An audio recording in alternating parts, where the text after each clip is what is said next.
ओम नमो भगवते वासुदेवाय। ओम नमो भगवते वासुदेवाय। ओम नमो भगवते वासुदेवाय। सकल साधु गुरु वैष्णवबृंद के प्रणाम जानिए, सकल ब्राह्मणबृंद के प्रणाम जानिए, आमार सकल श्रोता भक्तबृंद के प्रणाम जानिए आज आमरा आलोचना करब कामिका एकादशी व्रतकथा सम्पर्के।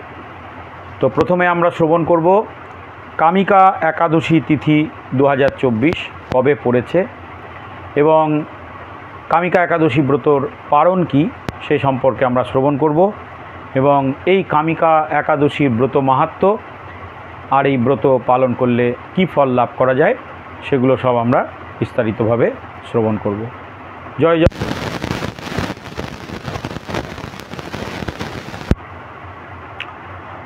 तो 31 जुलाई 2024 अर्थात 15 श्रावण 1431 बुधवार कामिका एकादशी व्रत पड़ेছে। तो आपनारा अवश्यई सकले ओई दिने कामिका एकादशी व्रत पालन करबेन एवं जारा कामिका एकादशी व्रत पालन करछेन तारा परदिन सूर्योदय थेके 9टा 33 मध्य पारण करबेन। भगवानेर प्रसाद ग्रहण करे एकादशी व्रत पालन करबेन अर्थात भंग करबेन। ताहले आमरा बुझते पारलाम जे सारा विश्वे तथा भारतवर्षे एवं पश्चिम बांगलाय एई एकई समये सकले कामिका एकादशी व्रत पालन करछेन। ताई सेटा होच्छे 31 जुलाई 2024 बुधवार एवं बांगलार होच्छे 15 श्रावण 1431 बुधवार। एई दिनटा होच्छे कामिका एकादशी व्रत तिथि, अत्यंत पुण्यमय मंगलमय तिथि, भगवान श्रीकृष्णेर सबचेये प्रिय दिन एकादशी तिथि। एटार नाम होच्छे कामिका एकादशी तिथि। तो जारा करछेन बा करेन बा करबेन तादेर जोन्नो आमि एई विशेष पर्वटा रेखेছি। যারা করবেন তারা পরদিন বৃহস্পতিবার অর্থাৎ 1 আগস্ট তারা কিন্তু পালন করবেন সূর্যোদয় থেকে 9টা 33 মধ্যে। তো এবার আমরা আলোচনা করব কামিকা একাদশী ব্রতের মাহাত্ম্য। তো বর্ণনা করা হচ্ছে ব্রহ্ম বৈবর্ত পুরাণে যে শ্রাবণ মাসের কৃষ্ণপক্ষীয় এই একাদশীর কথা যুধিষ্ঠির মহারাজ শ্রীকৃষ্ণ সংবাদে ब्रह्म वैवर्त पुराणे बर्णना करा हয়েছে এবং যুধিষ্ঠির মহারাজ भगवान श्रीकृष्ण के प्रश्न करेছিলেন যে हे भगवान এই একাদশীর नाम কি, এই একাদশীর মাহাত্ম্য কি, अर्थात श्रावण मासेर कृष्णपक्षेर এই একাদশীর नाम কি এবং এর মাহাত্ম্যই বা কি। तो भगवान श्रीकृष्ण के যুধিষ্ঠির মহারাজ যে প্রশ্ন করেছিলেন আমরা এখন भगवान जे उत्तर दिएছিলেন से कथा आमरा श्रवण करब। ताई भगवान जेटा बोलेছিলেন प्रत्युत्तरे जे हे राजन देवर्षि नारद प्रजापति ब्रह्मा के ठीक এই একই প্রশ্ন করেছিলেন। তাই ব্রহ্মাজি যে কথা বলেছিলেন আমি এখন তোমাকে সেই কথা বলবো। অর্থাৎ যুধিষ্ঠির মহারাজ ভগবানকে যখন প্রশ্নটা রাখলেন ভগবান শ্রীকৃষ্ণ অত্যন্ত প্রসন্ন হলেন এবং যুধিষ্ঠির মহারাজকে বললেন যে এই একই প্রশ্ন ब्रह्मा जी के नारद मुनि करेছিলেন। ताई ब्रह्मा जी जेहेतु नारद मुनि के जेटा बोलेছেন से कथाई आमी तोमाके बोलबो बोले भगवान श्रीकृष्ण बोलते लागलेन जे ब्रह्मा जी नारद मुनिर काछ थेके এই प्रश्न शुने अत्यंत प्रसन्न হয়েছেন। বলছেন যে হে नारद তুমি জগতের মঙ্গলের জন্য এই প্রশ্ন শ্রবণ করেছো তা এখন মন দিয়ে শ্রবণ করো। অর্থাৎ প্রশ্ন করলে আমাদের মন দিয়ে শ্রবণটাও করা উচিত। ब्रह्मा जी কি বলছেন যে শ্রাবণ মাসের কৃষ্ণপক্ষের এই একাদশীর নাম হচ্ছে কামিকা একাদশী তিথি।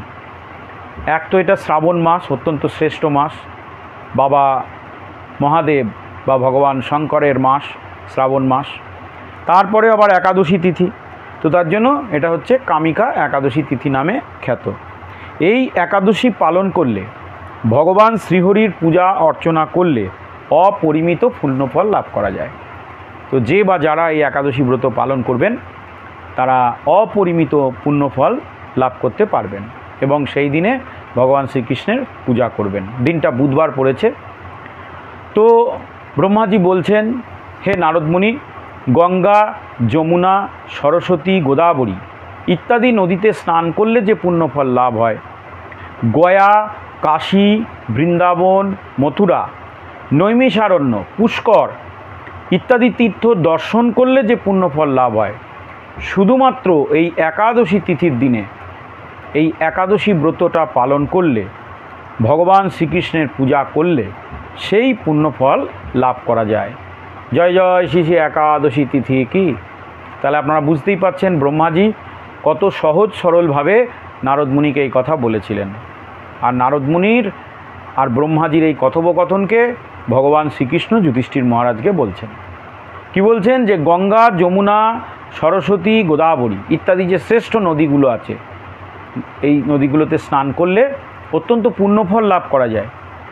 কাশী, গয়া, বৃন্দাবন, মথুরা, নৈমিষারণ্য, পুষ্কর ইত্যাদি আরও অনেক তীর্থস্থান আছে, সেখানে দর্শন করলে, ভ্রমণ করলে যে পুণ্যফল লাভ করা যায়, তার থেকে অনেক অনেক অনেক অধিক পুণ্যফল লাভ করা যায় কামিকা একাদশী ব্রত পালন করলে।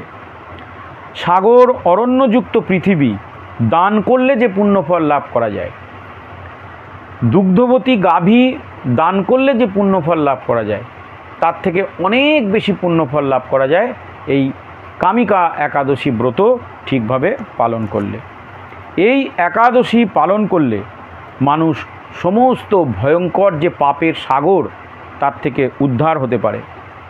ভগবান শ্রীহরি স্বয়ং তার মাহাত্ম্য কীর্তন করছেন এই একাদশী ব্রতের মাধ্যমে। এবং বলা হচ্ছে যে এই একাদশী তিথি, বিশেষ করে আগামী দিনে যেটা আসছে কামিকা একাদশী তিথিতে, যদি কেউ রাত্রি জাগরণ করে তাহলে তার জীবন থেকে সমস্ত দুঃখ দুর্দশা দূর হয়ে যেতে পারে। রাত্রি জাগরণ করে ভগবানের নাম, ভগবানের কথা, ভগবানের গুণ শ্রবণ করলে এবং নাম জপ করলে, নাম সংকীর্তন করলে সমস্ত পাপ থেকে সে মুক্ত হতে পারে। এই ব্রত পালন করলে মানুষ কখনো নিম্নজনী প্রাপ্ত হয় না। আমরা সকলেই জানি যে বৈদিক সনাতন ধর্ম কিসের ভিত্তিতে তৈরি? বেদ, উপনিষদ ইত্যাদি শাস্ত্রের ভিত্তিতে আমাদের এই সনাতন ধর্ম তৈরি। এবং আমরা কিন্তু জন্মান্তরবাদে বিশ্বাসী, যে পুনরূপী জনমং পুনরূপী মরণং পুনরূপী জননী জঠরে শয়নং, যে বারবার আমরা এই জগতে ফিরে আসি। যার জন্ম হচ্ছে তার মৃত্যু হচ্ছে, আর যার মৃত্যু হচ্ছে তার আবার জন্ম হচ্ছে। তো তাই যিনি এই ব্রত পালন করছেন তিনি কখনো নিম্নজনী প্রাপ্ত হবেন না। অন্য কোনো জীব জন্তু পশু পাখির শরীর প্রাপ্ত হওয়ার তার আর ভয় নেই মৃত্যুর পর। কেশবপ্রিয়া তুলসীপত্র দিয়ে যিনি শ্রীহরির পূজা করেন, পদ্মপাতায় জলের মতো পাপের সাগরে থেকেও তিনি নির্লিপ্ত থাকেন।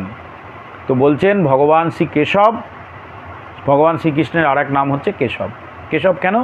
কেশী নামক দানবকে তিনি হত্যা করেছিলেন, বধ করেছিলেন, তাই ভগবানের নাম হয়েছিল কেশব। তো এই যে কেশবপ্রিয়া তুলসী, এই তুলসী দেবী হচ্ছে ভগবান শ্রীকৃষ্ণের অত্যন্ত প্রিয়। তো একাদশীর দিনে ভগবান শ্রীকৃষ্ণের চরণে যিনি এই তুলসী দিয়ে পূজা করেন, তাকে ফুল ফল পত্র পুষ্প নিবেদন করেন, বলছেন হাজার পাপের মধ্যে নিমজ্জিত থেকেও পদ্মপাতায় জলের মতো তিনি কিন্তু নির্লিপ্ত থাকেন, অর্থাৎ পাপ তাকে স্পর্শ করতে পারে না। তুলসী পাতায় ভগবান যা সন্তুষ্ট হন, তা তিনি অন্য কিছুর দ্বারা, মূল্যবান রত্ন গ্রহ কোনো কিছুর দ্বারা অত সন্তুষ্ট হন না। ভগবান তুলসীর দ্বারা যতটা সন্তুষ্ট হন। তুলসী মঞ্জুরির দ্বারা যিনি ভগবান শ্রীহরির পূজা করেন, তার জন্ম জন্মান্তরের সমস্ত পাপ ক্ষয় হয়ে যায়।